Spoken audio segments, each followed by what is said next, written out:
Well, good morning, everybody. Pastor Rob here for another Messiah morning devotion. And as we gather together here at South Lake Church, we engage, grow, and share Jesus in our community relationships. And one of the ways we engage is being in God's Word, reading together.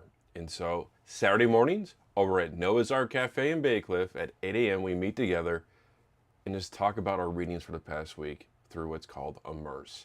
And right now we're focused on Messiah, which is reading through the entire New Testament. This first week, we've been starting to read through the Gospel of Luke.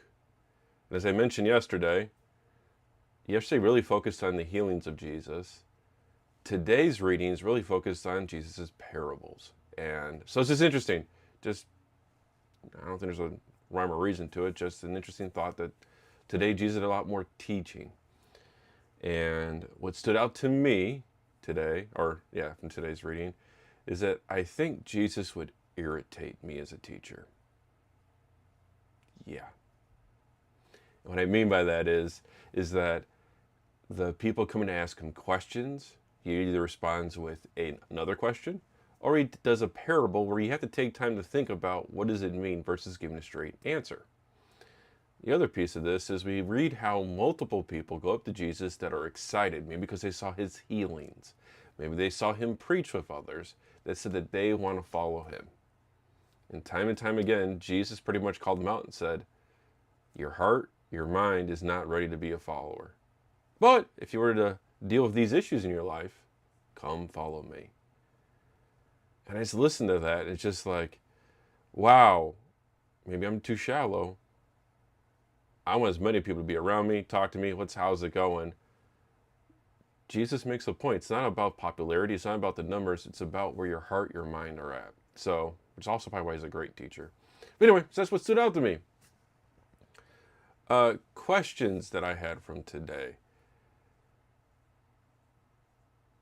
Again, I wish I could be there to see the disciples listening and seeing these different people go up to share that they want to help, they want to be a part of the team. I mean, I can see Peter be like, hey, we found some good guys and stuff, and Jesus calls out like, yeah, you might be a good, you might be a decent person.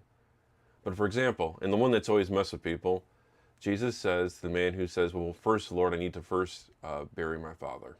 What does Jesus say? The NLT says, let the spiritual dead bury the spiritual dead. But in other translations, it would just be the dead bury the dead.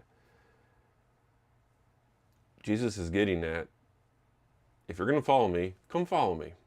And as far as burying the dead, what that means is that Jewish tradition is that you would let the bodies go in the family tomb where they would decompose. Then after a year, you would collect them and put them in what's known as an ossuary, hopefully I'm pronouncing that right, bone box, and then you would bury it with the rest of the family.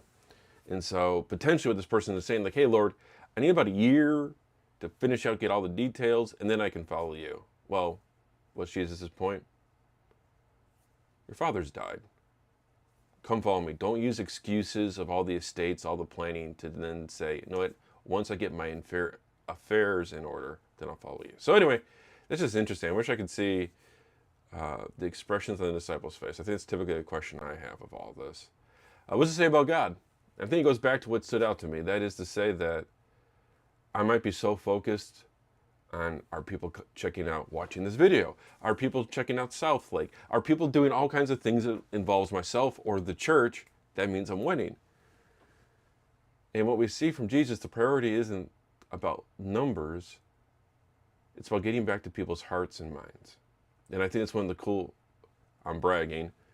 coolest things about South Lake is that focus, getting back to having that relationship with God and the different aspects that we focus on gets at the heart that we see what Jesus is trying to say to the disciples. So anyway, so that's some things I thought about that.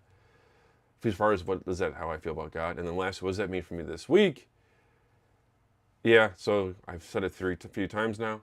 Don't worry about the numbers. Focus on those relationships, where our hearts, our minds are at with one another. Of course, on myself as well. I think that's a huge point I took from today's reading. Well, thanks again for joining a few moments for our Immerse daily devotion, or morning devotion. I hope you guys have an awesome weekend. So how the Immerse works, it's readings Monday through Friday.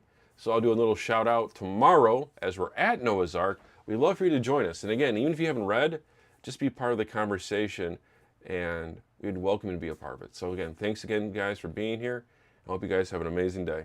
Take care.